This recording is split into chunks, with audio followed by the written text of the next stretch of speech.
Who should I address the consent letter to? Hello and welcome.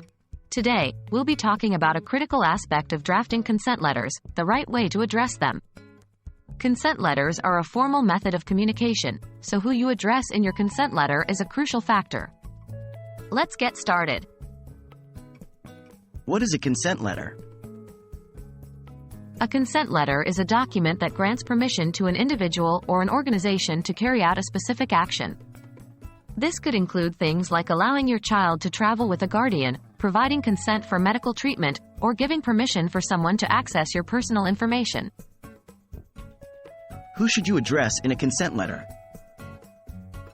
The addressee in a consent letter typically depends on who is requiring the consent. 1. Legal or administrative bodies. If you're providing consent in response to a legal or administrative requirement, then you would address your letter to the respective authority. This could be an agency, a court, or an administrative office. 2. Individuals. If you're giving personal consent, for instance, allowing a friend or relative to travel with your child, you would address the consent letter to that person. 3. Organizations or institutions.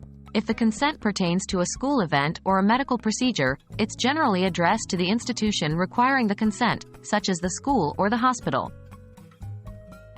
What should the addressing look like? The way you address your letter should be formal and respectful. Here's a template you can follow.